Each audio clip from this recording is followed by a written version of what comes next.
sebuah film zombie asli Indonesia. Diproduksi oleh Netflix dengan budget yang kelihatannya mahal, merajai tangga film global dan ditonton lebih dari 11 juta orang hanya dalam beberapa hari. Di atas kertas, film ini, Abadi Nan Jaya, adalah sebuah kemenangan mutlak bagi sinema Indonesia. Tapi di saat yang sama, internet dan di forum-forum diskusi dipenuhi oleh penonton yang frustasi. Ratingnya biasa aja, dan kolom komentar isinya cuma satu pertanyaan. Kenapa karakter di film ini bodohnya nggak ketulungan? Jadi, mana yang benar? Apakah film ini sebuah makarya horor yang revolusioner? Atau jangan-jangan ini cuma film zombie Indonesia yang biasa aja sebenarnya? Menarik kita bahas.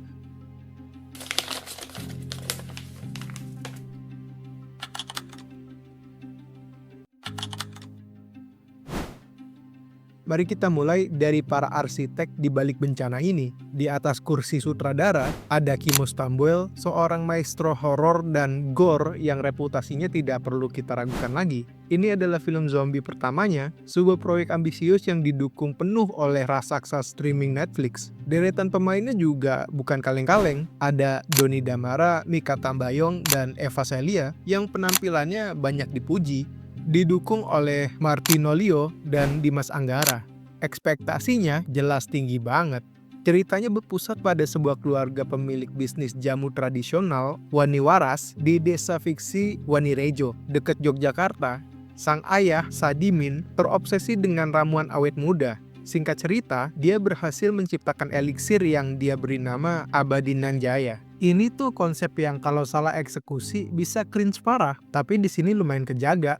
Alih-alih jadi awet muda, dia malah jadi pasien nol dari wabah zombie yang menghancurkan desanya. Premisnya sebenarnya menarik, didukung oleh nama-nama besar dan kekuatan produksi Netflix. Pertanyaannya, sebagai film original Netflix, kelasnya seperti apa? Dari presentasi awalnya, jelas ini kelas berat. Tapi seperti yang akan kita lihat, presentasi mewah tidak selalu menjamin isi yang berkualitas.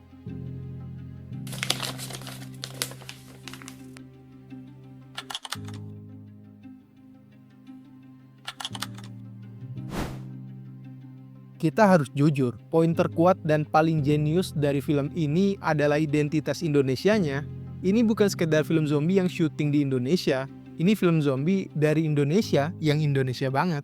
Pertama, sumber wabahnya bukan virus dari laboratorium atau kutukan kuno, tapi dari jamu, sebuah manifestasi kekuatan lokal bukan? Sebuah ironi yang brilian sebenarnya. Minuman yang seharusnya menyehatkan justru menjadi sumber malapetaka. Ini adalah ide yang sangat segar di genre yang sudah penuh sesak ini. Konsepnya brilian, tapi eksekusinya dangkal. Film ini tidak pernah menjelaskan secara gamblang kenapa racikan jamu ini bisa mengubah manusia menjadi zombie. Apakah karena kesalahan takaran, kontaminasi bahan, atau memang ada unsur mistis di baliknya? Kita tidak pernah diberitahu.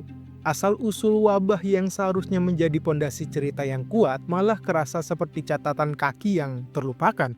Ini adalah celah pertama yang membuat film ini terasa biasa aja di bagian ceritanya. Film ini, Abadi Nan Jaya, sebenarnya punya modal yang kuat. Produksi visualnya beneran niat, make up zombinya rapi, gerakan zombinya juga nggak hemat tenaga, kelihatan aja effortnya. Nuansa desanya juga dapat banget, nggak kerasa kayak setting-settingan studio. Intinya, secara tampilan di permukaan, film ini tuh Indonesia, tapi kelasnya internasional dikit lah.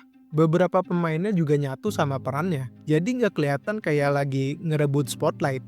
Kedua, desain zombinya. Lupakan mayat busuk yang klise. Zombie di sini terinspirasi dari tanaman karnivora asli Indonesia, kantong semar. Hasilnya, makhluk dengan kulit berpori dan urat-urat menjalar yang katanya bisa memicu trypophobia. Ini original, mengerikan, dan sangat Indonesia sekali. Ditambah dengan visual makhluk zombie dengan bentuk gore yang ekstrim, dengan setengah badan menjadi zombie, itu bisa dibilang keren banget dan fresh untuk genre horor tapi gore, terutama di Indonesia. Ditambah lagi dengan latarnya, hajatan sunatan, dengan panggung dangdut, zombie yang pakai sarung dan kebaya, suara azan yang berkumandang di tengah teror. Dari segi konsep dan penceritaan budaya, film ini adalah sebuah kemenangan telak. Mereka berhasil menciptakan sesuatu yang unik dengan latar lokal pride.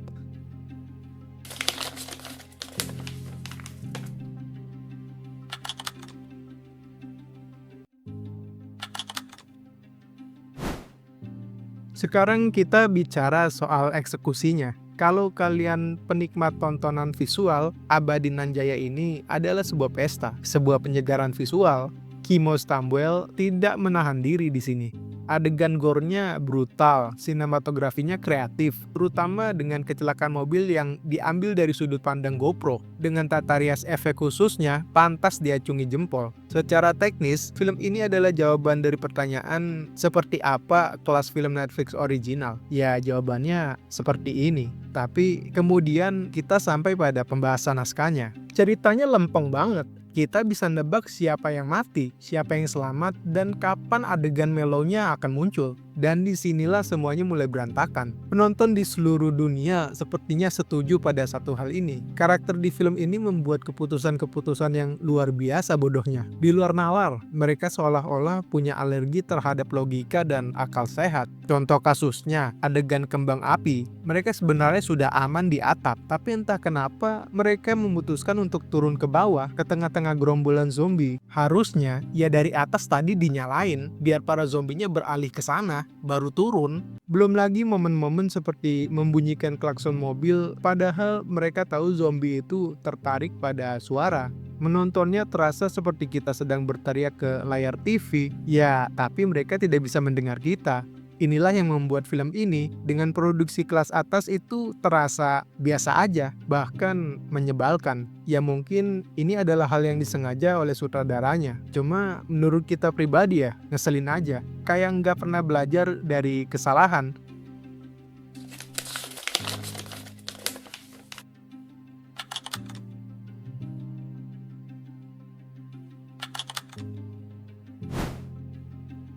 Abadi Nanjaya memang bukan film zombie pertama di Indonesia. Sebelumnya kita sudah punya beberapa film seperti Reuni Z yang lebih ke arah komedi, atau Zeta, When the Dead Awaken, yang terasa lebih generik dan kurang berkesan. Ada juga serial seperti Hitam dan Zona Merah yang dipuji karena ceritanya yang lebih rapih dan dibalut kritik sosial. Dibandingkan pendahulunya, film ini, Abadi Nanjaya, jelas unggul telak dalam hal skala produksi, visual efek, dan jangkauan global. Tidak ada yang bisa menandingi kemegahan visualnya, namun kemegahan ini justru memperlihatkan celah terbesarnya. Film-film lain mungkin punya budget yang lebih kecil, tapi beberapa di antaranya punya cerita yang lebih solid. Abadi Nanjaya terasa seperti sebuah lompatan besar dalam hal teknologinya, tapi sebuah langkah mundur dalam penceritaannya. Ia menetapkan standar baru untuk produksi, tapi juga menjadi contoh utama bagaimana produksi hebat sekalipun tidak bisa menyelamatkan naskah yang lemah. Ketegangan film ini tuh on off saat adegan zombinya muncul, berhasil bikin tensi kita naik. Tapi beberapa kali intensitasnya keburu redup gara-gara skrip ngasih ruang buat adegan melo yang nggak urgent.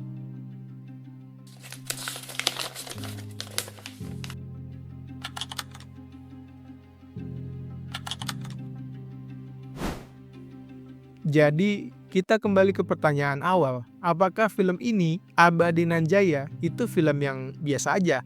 Jawabannya adalah iya dan tidak. Secara teknis, visual, dan artistik, film ini sama sekali tidak biasa aja. Ini adalah sebuah pencapaian, sebuah bukti bahwa sinias Indonesia mampu menciptakan tontonan horor berstandar global yang brutal dan indah secara bersamaan. Dari segi ini, kualitasnya sebagai Netflix original sangat terasa. Tapi, secara naratif dan penulisan karakter, jawabannya adalah iya, biasa aja. Bahkan cenderung buruk dan agak komedi banget. Naskahnya terasa dangkal, klise, dan dipenuhi karakter yang kecerdasannya seolah-olah sengaja diturunkan demi pencapaian ketegangan palsu. Inilah yang membuat banyak penonton merasa pengalaman nontonnya sangat membuat frustasi. Jadi, film ini adalah sebuah film yang indah untuk dilihat, tapi menyakitkan untuk dipikirkan. Sebuah spektakel visual yang sayangnya dibangun di atas fondasi cerita yang rapuh. Rekomendasi dari kita, jika kalian mencari film zombie dengan gore dan aksi tanpa peduli soal logika, ya film ini untuk kalian, unik. Tapi jika kalian butuh cerita yang cerdas dan karakter yang bisa kalian dukung, mungkin lebih baik kalian nontonnya bersama teman-teman. Setidaknya, kalian bisa seru-seruan meneriaki kebodohan karakternya di layar. Endingnya pun cenderung ngasih ruang buat kemungkinan lanjutan. Jadi nggak semua jawaban dibungkus rapi. Ada yang bakal suka, ada juga yang bakal ngedumel pasti. Tergantung preferensi kita sendiri. Kalau kita tipe yang mau semua selesai di satu film, bisa jadi rada gatel lah. Film ini diakhiri dengan petunjuk adanya sequel di Jakarta. Dan mungkin aja di film selanjutnya ini dijelaskan lebih rinci asal-usul jamu abadi Najaya ini yang menjadi penyebab orang-orang menjadi zombie ini. Kita hanya bisa berharap jika sequel ini benar-benar dibuat, para karakternya minimal sudah pernah nonton setidaknya satu film zombie lah.